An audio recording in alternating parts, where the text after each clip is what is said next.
오늘의 주요 뉴스입니다. 정부가 침체된 부동산 시장 활성화를 위해 건설 경기 부양책을 발표했지만 울산에는 영향이 크지 않을 전망입니다.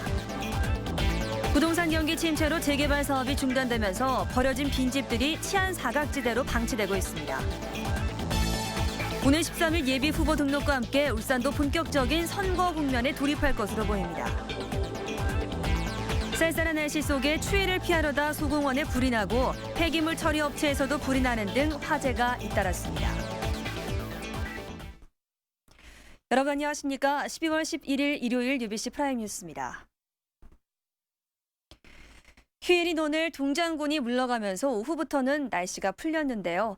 빙상장과 공원에는 모처럼 나들이 객들로 붐볐습니다. 휴일 표정 이영남 기자가 보도합니다. 겨울이 될수록 더욱 활기가 넘치는 사람들. 가족, 친구들과 함께 빙판을 누비다 보면 스트레스는 저만치 달아납니다. 아직 익숙치 않아 부모의 손을 잡고 뒤뚱거리고 넘어지기도 하지만 그래도 즐겁습니다. 추위고 해서 애들 데리고 그냥 집에 있기보다 그냥 활동적이게 스케이트장 와서 노니까 애들이 되게 즐거워하는 것 같아요. 예. 어린 피겨스케이팅 선수들도 내일의 김연아를 꿈꾸며 음반 위에서 구슬땀을 흘립니다. 이곳 아이슬링크장에는 휴일을 맞아서 많은 사람들이 찾아 즐거운 시간을 보냈습니다. 모처럼 풀린 날씨에 울산 대공원에도 나들이객들이 몰렸습니다. 시원한 야외에서 자전거를 타고 가족들과 음식을 먹으며 추억을 만듭니다. 네, 날씨 많이 풀려서요. 사람도 많고 자전거 타니까 재밌어요. 울산지방은 내일도 낮 최고 11도로 포근한 날씨가 되겠다고 울산기상대는 예보했습니다. UBC 뉴스 이영남입니다. 정부가 침체된 부동산 시장 활성화를 위해서 주택과 건설 경기 부양책을 발표했습니다만 울산에 미치는 영향은 기대만큼 크지 않을 것으로 분석되고 있습니다. 서영만 기자가 취재했습니다. 정부의 이번 주택시장 및 서민주거 안정 지원 방안은 20여 개 항목에 달하지만 대부분 서울 강남 3구와 다주택 보유자에 대한 규제 완화에 초점이 맞춰졌습니다. 이 가운데 울산과 직접 관련 있는 부분은 양도세 중과제와 분양가 상한제 폐지, 그리고 택지 선분양 허용과 최저가 낙찰제 확대 시행 유보 등 크게 4가지입니다. 우선 다주택자에 대한 양도세 중과 폐지는 이미 내년까지 유예된 상태여서 크게 달라질 것은 없는 상황입니다.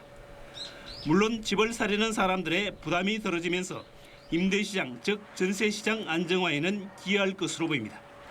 하지만 분양가 상한제 폐지는 혁신도시 등에 예정된 아파트의 분양이 연기되고 분양가도 상승될 가능성이 큽니다. 건설시장의 경우 택지 분양이 후분양에서 사전분양으로 전환되고 최저가 낙찰제의 확대 시행이 2년간 유예돼 지역 건설업계에 도움이 될 것으로 보입니다. 기존의 주택담보 대출을 통한 금리를 좀 낮춰주는 것이 소비자 입장에서 좀 더 거래 활성화나 아니면은 그 시장 안정화에 좀 더 효과적인 측면이 있을 수 있는데 총부채 상환 비율, 즉 DTI 등 고강도의 금융 규제가 남아있는 것은 여전히 시장 활성화에 걸림돌로 작용할 것이란 지적입니다. 정부의 이번 대책은 대체적으로 긍정적인 효과가 예상되지만 기대만큼의 성과를 거둘지는 좀 더 지켜봐야 할 것으로 보입니다. UBC 뉴스 서영만입니다. 1년 반 전 충격적인 김길태 사건 기억하시죠? 당시 재개발 지역의 빈집에서 여중생에게 범행을 저질렀는데요. 울산에서도 재개발 사업이 중단되면서 이런 빈집들이 치안 사각지대로 방치되고 있습니다. 조윤호 기자의 보도입니다. 동구현 재개발 지역, 주인이 떠나버린 빈집 400여 채가 흉물처럼 방치돼 있습니다. 벌써 4년이 다 돼갑니다. 남구의 또 다른 재개발 지역은 거대한 쓰레기장을 방불케 합니다. 전염병 발생이 우려될 정도지만 치울 엄두조차 나질 않습니다. 김길태 사건 이후 외부인이 들어갈 수 없도록 차단했지만 지금은 바리케이트 대부분이 있으나 마나입니다. 범죄자의 은신처 마냥 누군가가 살고 있는 흔적도 있어 인근 주민들은 불안하기만 합니다. 사람들이 지나가면 아무도 없으니까 좀 슬프다. 밤 되면 이유가 좀 남구 지역에서만 재개발 재건축이 중단된 곳은 10곳, 빈집이 400채 가까이 이르고 있습니다. CCTV를 설치하고 수시로 순찰도 돌지만 불법 쓰레기 투기와 범죄를 차단하기엔 행정력의 한계를 보이고 있습니다.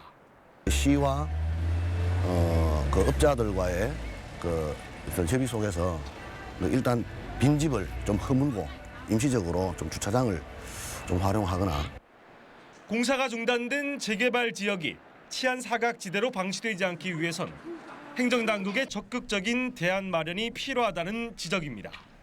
UBC 뉴스 조인호입니다. 오는 13일부터 총선 예비 후보 등록이 시작되면서 본격적인 선거전이 시작됩니다.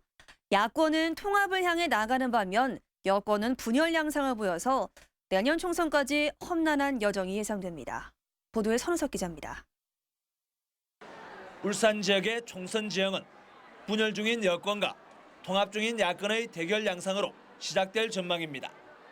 가장 먼저 민주노동당과 국민참여당, 새진보통합연대가 하나로 뭉친 통합진보당이 총선 모드에 들어갔습니다. 한 지붕 세 가족이지만 뚜렷한 경쟁자가 없는 남구을 김진석 예비후보가 출마 의사를 밝힌 것을 시작으로 총선 예비후보 등록 시작일인 13일부터 통합진보당 이름으로 출사표가 이어질 전망입니다. 민주당과 혁신과 통합이 주축인 시민통합당도 통합 절차에 들어가면서 6개 지역구 가운데 복수의 후보자가 출마를 준비 중인 남구갑 등 두세 곳은 후보 간 조율이 먼저 이루어질 것으로 관측됩니다.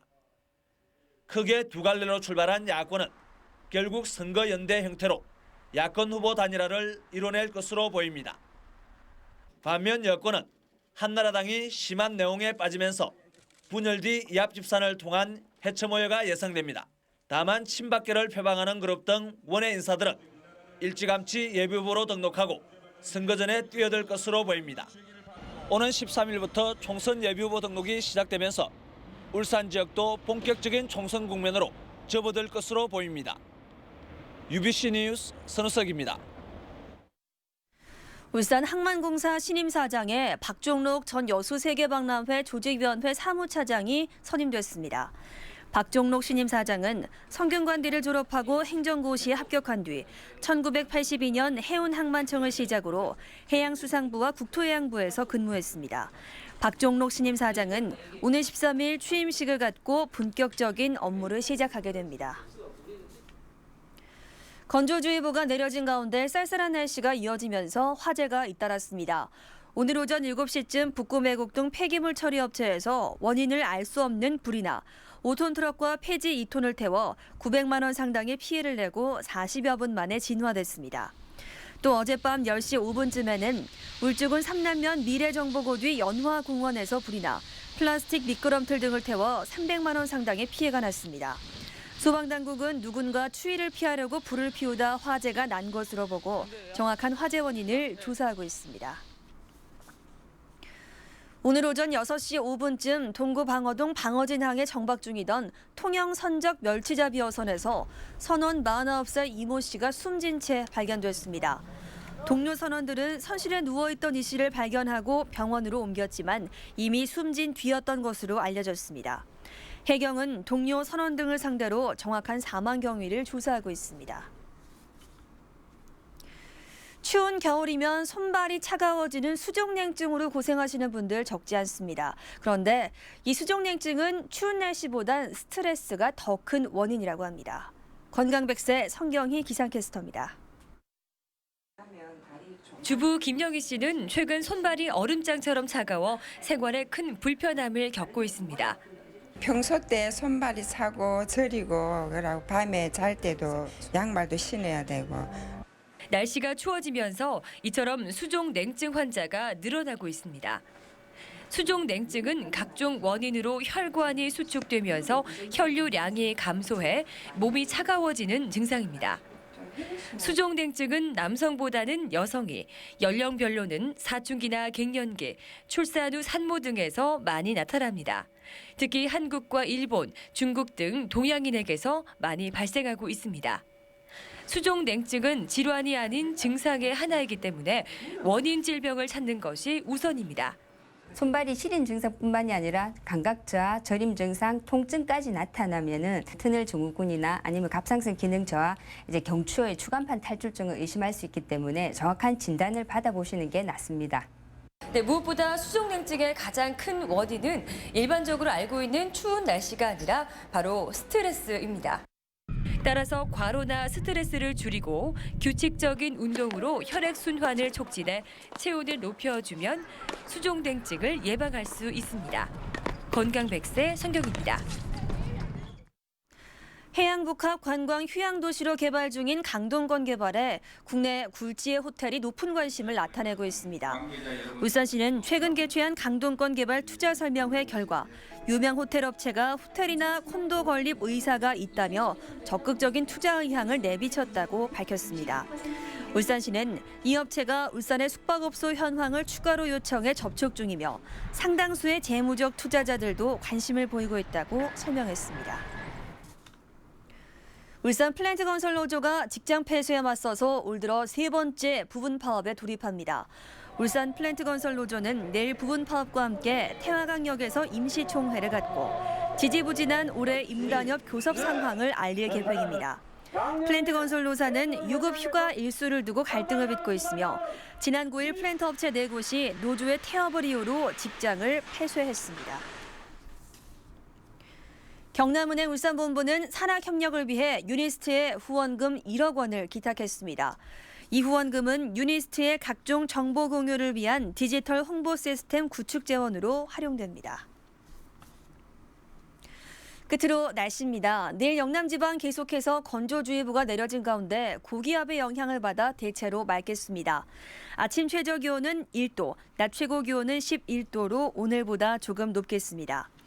바다의 물결은 남해동부와 동해남부 전 해상에서 0.5에서 2.5m로 비교적 낮게 일겠습니다. 다음은 주간 날씨입니다. 울산 지역 이번 한 주 동안 비 소식 없는 가운데 대체로 맑은 날씨가 되겠습니다. 평년 수준을 회복했던 기온은 주 후반부 대륙 고기압이 확장하면서 다시 내려갈 것으로 보입니다. 특히 16일과 17일은 기온이 큰 폭으로 떨어지고 바람이 강하게 불면서 매우 춥겠으니 건강관리에 유의하시기 바랍니다. 이상으로 UBC 프라임 뉴스를 마칩니다. 편안한 밤 보내시기 바랍니다. 고맙습니다.